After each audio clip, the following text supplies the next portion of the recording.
नमस्कार दोस्तों। राजधानी लखनऊ के इंदिरा गांधी प्रतिष्ठान में यूपी पेडिकॉन 2024 का 3 दिवसीय बहुत ही सफल आयोजन समाप्त हुआ। दोस्तों, भारतीय बाल अकादमी, उत्तर प्रदेश बाल अकादमी और लखनऊ बाल अकादमी के सहयोग से हजारों की संख्या में बाल रोग चिकित्सक यहां पहुंचे और उसके साथ साथ जहां एक और वर्कशॉप्स चल रही थी, सेमिनार्स चल रहे थे, वहीं दूसरी ओर एक बहुत खूबसूरत प्रदर्शनी थी। इन सब का मुख्य उद्देश्य था कि बाल चिकित्सा में जो भी एडवांसमेंट्स हुए हैं उसको उत्तर प्रदेश तक पहुंचाया जाए। कोने कोने में जो बाल चिकित्सक हैं उन तक ये जानकारी और जो नवीनतम टेक्निक्स आ गई हैं वो पहुंचाई जाए। दोस्तों, इस सफल आयोजन का उत्तर प्रदेश को कितना फायदा मिलने वाला है, इसको लेकर हम आयोजक डॉक्टर संजय निरंजन जी से बातचीत करेंगे और उनसे जानेंगे कि यूपी पेडिकॉन के इन 3 दिवसीय सम्मेलन से उत्तर प्रदेश को क्या कुछ हासिल हुआ है। पेडिकॉन 2024 का राजधानी लखनऊ के इंदिरा गांधी प्रतिष्ठान में आयोजन हुआ। देश दुनिया के पीडियाट्रिशियंस यहाँ पर आए हुए थे। सर, ये 3 दिन का कैसा एक्सपीरियंस रहा, क्या क्या चीजें नीचे निकल गई? देखिए, आज 3 दिवसीय ये वार्षिक कॉन्फ्रेंस थी उत्तर प्रदेश के सारे बाल रोग विशेषज्ञों की एक संस्था की, जिसको भारतीय बाल अकादमी उत्तर प्रदेश कहते हैं। आज तीसरा दिन था। तो आज इस बात पर चर्चा हुई कि प्रदेश में जो बच्चों का ह्यूमन मिल्क बैंकिंग, जैसे हम लोग पहले माँ का दूध का फायदा तो समझते हैं, लेकिन जिन माँओं के पास या जिन माँओं के बच्चों की जरूरत नहीं है या माँ उपलब्ध नहीं है, उन बच्चों के लिए दूध कैसे हो। तो पहले था कि दाई माँ पिला देती थी, घर में दूसरी कोई माँ हो, बुआ हो, पिला देती थी। तो अब ये कायदे से जब हो रहा है कि साइंटिफिक तरीके से, तो ह्यूमन मिल्क बैंकिंग की बात हुई। प्रदेश का पहला बैंक यहाँ खुला है KGMU लखनऊ में। तो आज का पहला सेशन सुबह ये था कि ह्यूमन बैंक से कुछ फायदा होगा कि नहीं, इस पर चर्चा हुई। उसमें जो उसके शुरू करने के लिए विभागाध्यक्ष हैं डॉक्टर माला कुमार, वो मैडम आई थी, उन्होंने इस बात पर चर्चा की। दूसरा, उसके बाद ये चर्चा हुई कि ब्लड कंपोनेंट थेरेपी पे, तो पहले खून चढ़ाते थे, अब देखा गया कि खून के जो अलग अलग कंपोनेंट हैं उनको कई भागों में विभाजित कर दिया गया। प्लेटलेट अलग, रेड ब्लड सेल अलग, प्लाज्मा अलग, इस तरह से कई कंपोनेंट होते हैं। तो जहाँ प्लेटलेट का जरूरत हो वहाँ प्लेटलेट ही चढ़ाया जाए, जहाँ प्लाज्मा की जरूरत हो, जहाँ खून बढ़ाना हो तो RBC चढ़ाई जाए। तो इसमें एक ब्लड से कई मरीजों का फायदा होता है और उससे क्या होता है कि साइड इफेक्ट भी कम होता है। इसके अलावा जो चर्चा हुई आज गुर्दे रोगों पे, कि बच्चों के गुर्दे के रोग हैं उनसे कैसे निजात मिले, बच्चों के लिवर के रोग हैं, पैंक्रियास के रोग हैं। अंत में इस बात पर चर्चा हुई कि मेडिको लीगल इश्यूज, कि आजकल का जो वातावरण है मेडिको लीगल चिकित्सा कार्य में लापरवाही जिसको आप कहते हैं, तो किसी और प्रोफेशन में ये चीज़ नहीं है कि इसमें लापरवाही है, किसी और चिकित्सा विभाग में है। तो इसमें निर्भीक हो के डॉक्टर और मरीज दोनों का फायदा हो। तो ये बात हुई है कि कानून जो है दोनों की रक्षा करता है। डॉक्टरों को अपने कानून नहीं मालूम है जो उनकी रक्षा करते हैं, जैसे निर्भीक होकर वो मरीज की सेवा कर सकें। मरीज और डॉक्टर के बीच में कभी कोई झगड़ा, कोई कानूनी बात आती ही नहीं है। ये होता है मेनली कि जो तीमारदार लोग होते हैं, जो उनकी उम्मीदें ज़्यादा होती हैं, जो उनके साथ भीड़ हो जाती है, मृत्यु होने पर जो लोगों की भावनाएं भड़क जाती हैं, तो उसमें ये कहा गया कि डॉक्टर का अगर कोई दोष है तो उसके खिलाफ कानूनन की तरीके से कार्रवाई हो। डॉक्टर निर्भीक होकर अपना काम करे और उसको लिए वातावरण बनाने के लिए आपने देखा होगा पिछले हफ्ते एक अखबार में निकला था, माननीय कलकत्ता की घटना के बाद जहाँ एक डॉक्टरनी की हत्या कर दी गई थी, कि उसे निकला था कि माननीय मुख्यमंत्री और माननीय स्वास्थ्य मंत्री ने कहा था कि सुरक्षा के वातावरण बनाने के लिए रात में मरीजों के साथ में सुरक्षा गार्ड जाएंगे मरीज देखने उनके साथ। तो सरकार इस तरह से ध्यान दे रही है कि अपना प्रदेश जो है एक उत्तर प्रदेश मॉडल के रूप में उभर रहा है हर क्षेत्र में। जैसे उन्होंने कहा ये उत्तर प्रदेश मॉडल एक कानून का है, बिहार के एक डॉक्टर के साथ वारदात हुई, उसने कहा तो यूपी में आके दिखाओ। इसी तरह से कि हम लोगों के यहाँ सुरक्षा महसूस हो रही है कि यहाँ पे हम निर्भीक होकर काम कर सकते हैं। तो हम डॉक्टर और सरकार मिल के जो बच्चों के स्वास्थ्य के लिए है, खून की कमी जैसे अभियान चल रहा है, एनीमिया मुक्त भारत, टीबी उन्मूलन कार्यक्रम चल रहा है कि अगले साल तक टीबी खत्म कर दी जाए। इस तरह से चीज़ों से हम मिलकर प्रयास करेंगे। और ये जो आज की कार्यशाला 3 दिन की हुई है, इसमें एक उत्तर प्रदेश मॉडल बन के जरूर ये निकलेगी, ये पूरी उम्मीद है। इसमें हम सरकार को अपने सुझाव देंगे और सरकार तो इतनी प्रोएक्टिव है कि हम सरकार के साथ मिलकर थोड़ा उनका हाथ ही बढ़ा सकें तो हमारे बच्चों का बहुत अच्छा विकास और कल्याण हो जाएगा।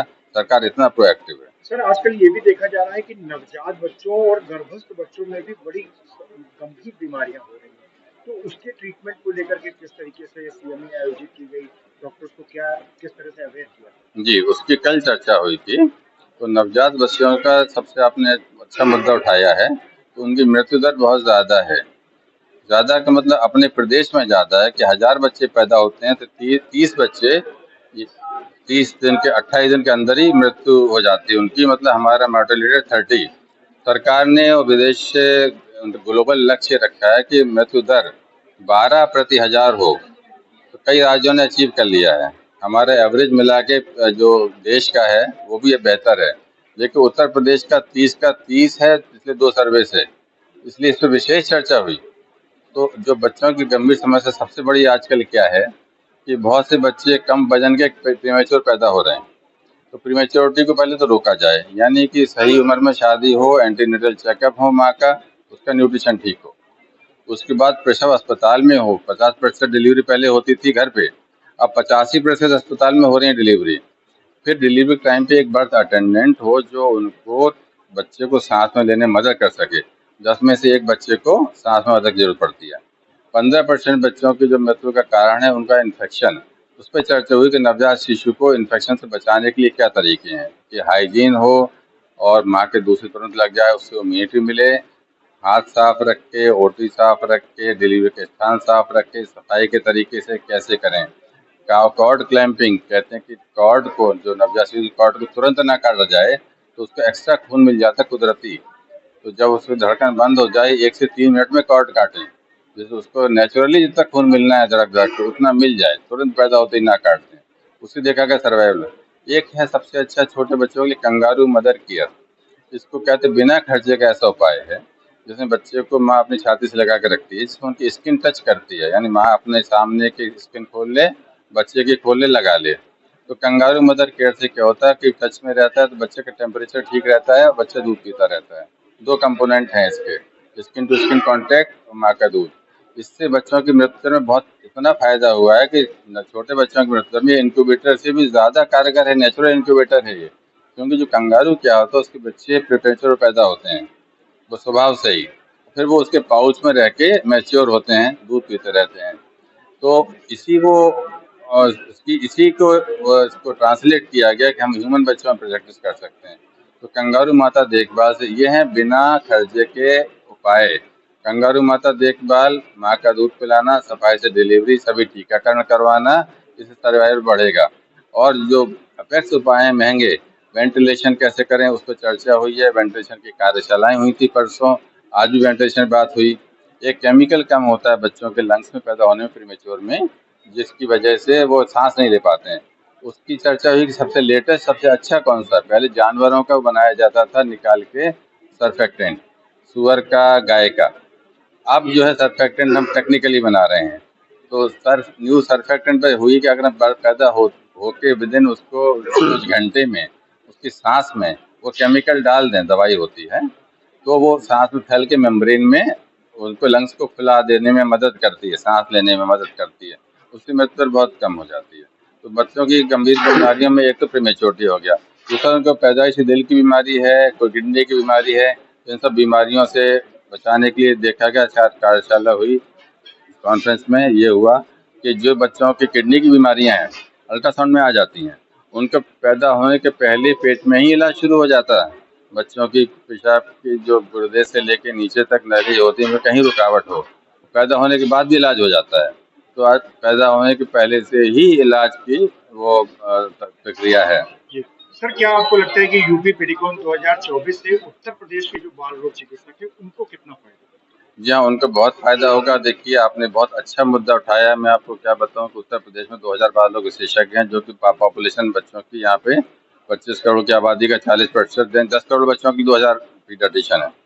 केरल में 3 करोड़ पॉपुलेशन, 1 करोड़ बच्चे, उनके लिए पीडियाट्रिशियन है 2,500।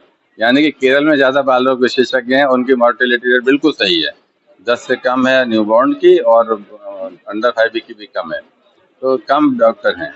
अब जिलों में देखें, लखनऊ में बाल रोग विशेषज्ञ हैं लगभग 300-400, कानपुर में 150-200, बनारस में 150-200, नोएडा में 150-150, लेकिन आधे जिले 75 में से ऐसे हैं जिनमें पीडियाट्रिशियन 10 से कम है, और कई जिले ऐसे हैं जिनमें पीडियाट्रिशियन 1 है या 2 है या 3 है जो सरकारी अस्पताल में है। श्रावस्ती है, बांदा है, बदायूं है, इसमें इतने कम बाल लोग विशेषज्ञ हैं, तो उनके लिए सीखना जरूरी है क्योंकि वो बहुत ज़्यादा बच्चों को हैंडल कर रहे हैं। तो उनको उस पेरिफेरी में रहते हुए उन बच्चों की देखभाल कैसे करनी है, उसके लिए बहुत उनके लिए उपयोगी ज्ञान मिला है कि कम रिसोर्सेज में, कम खर्चे में कंगारू मदर केयर, सिर्फ माँ का दूध पहले 6 महीने, सही टाइम से खाना देना, सभी टीके टाइम से लगवाना, और आयरन की कमी ना होने देना, थायराइड की कमी नहीं होने देना, बच्चे को पैदा होने के 1 महीने के अंदर उनके सुनने का चेकअप हो जाए।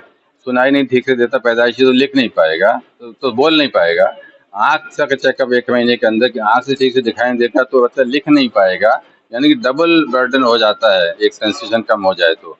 ये चेकअप और एक न्यूबॉर्न चेकअप एक आगे है, थोड़ा सा जब गवर्नमेंट अफोर्ड कर पाएगी तब देगी कि ब्लड टेस्ट होता है कुछ बीमारियों को, जैसे बच्चे को पैदाइशी थायराइड है तो उसका विकास नहीं होता, लेकिन 15 दिन से अंदर इलाज शुरू हो जाए तो बिल्कुल नॉर्मल रहता है। तो 5-7 बीमारियों का जो स्क्रीनिंग टेस्ट करता है 3 दिन पे बच्चे की एड़ी से एक बूंद खून के लेके उसका जांच होती है। तो ये 3 चीज़ों पे और बाकी जो हमने बताई सबको मिला के पेरीफेरी में लिमिटेड रिसोर्स में कैसे क्या चीज़ें काम कर सकती हैं, उन लोगों को बहुत फायदा हुआ है। और ये कॉन्फ्रेंस ऐसी थी जिसमें पेरीफेरी से सबसे ज़्यादा डॉक्टर, आज तक की सभी कॉन्फ्रेंसेज में सबसे ज़्यादा डॉक्टर ने इसमें भाग लिया इस बार लखनऊ में। सर बात की जाए तो कहाँ से डॉक्टर आए थे इस कॉन्फ्रेंस में? इसमें यूएसए, यूके, ऑस्ट्रेलिया, यहाँ से तो आए थे पढ़ाने के लिए डॉक्टर कुछ। यहाँ के जो डॉक्टर आए थे सभी प्रदेशों से थे, करीब सभी देश के सभी प्रदेशों से आए थे जो पढ़ाने आए थे। जो भाग लेने आए थे और पढ़ाने आए थे वो उत्तर प्रदेश के सभी जिलों से लगभग थे।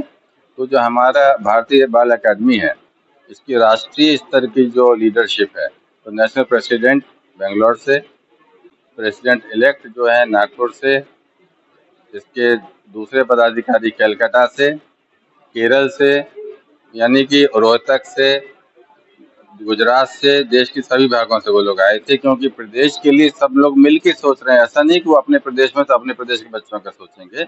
हमारी पूरे देश में, हमने आपको 2000 कहा ना, 2000 क्या है, पूरे देश में 48,000 मेंबर हैं, 48,000, लेकिन और राज्यों में ज़्यादा है। उसके हिसाब से हमारी उत्तर प्रदेश छोटी ब्रांच है, जबकि सबसे बड़ा प्रदेश है। तो हमारे पास डॉक्टर्स कम जरूर हैं, लेकिन वो सब मिलके ऐसा काम करना चाहते हैं, सब मिलके गाइडलाइन बनाते हैं कि बच्चों का भला हो हर जिले का। तो यहाँ पे 4 चीज़ें देखेंगे, हम लोगों ने मिलकर निष्कर्ष निकाला कि 4 चीज़ें नहीं हो रही यहाँ पे ठीक से, कि माताओं का एंटीनेटल चेकअप नहीं हो रहा है। नंबर 2, जन्म से माँ का दूध 1 घंटे से पहले लगाएं और 6 महीने तक माँ के दूध का कुछ न पला, ये नहीं हो रहा, ये कर दें। तीसरा, सबका टीकाकरण कर दें। चौथा, सबका न्यूट्रिशन वाला काम ठीक कर दें। तो इन 4 इंटरवेंशन से बच्चों की मृत्यु दर 5 साल से नीचे है वो कम हो जाएगी। तो जिलेवार सर्वेक्षण करके हम लोगों ने निष्कर्ष निकाला। तो ये काम में हम सरकार की भूमिका को ज़्यादा सराहेंगे। उनका नेशनल हेल्थ सर्वे होता है, उसमें डेटा होते हैं कि कितने बच्चे, बीमारी का मुख्य कारण है निमोनिया, कितने बच्चे निमोनिया से डेथ हो रही है, कितने बच्चे को डायरिया से डेथ हो रही है, उनको ORS मिल रहा है कि नहीं, जिंक मिल रहा कि नहीं, कितने बच्चे माँ का दूध पे रह रहे हैं 6 महीने, कितने बच्चे माँ के दूध में पहले घंटे से पी रहे हैं, कितने डिलीवरी घर पे हो रही, कितनी अस्पताल में हो रही है। तो उस डेटा को कलेक्ट करके हमने हर जिले के लिए बनाया कि कहाँ कहाँ कमियां हैं, जहाँ पे हम रीइंफोर्स कर सकें। तो ये 4 चीजें निकली। तो दोस्तों देखा आपने, इस तरीके से यूपी पेडिकॉन 2024 का राजधानी लखनऊ के इंदिरा गांधी प्रतिष्ठान में एक सफल आयोजन हुआ। हजारों की संख्या में बाल रोग चिकित्सक यहां पर आए थे।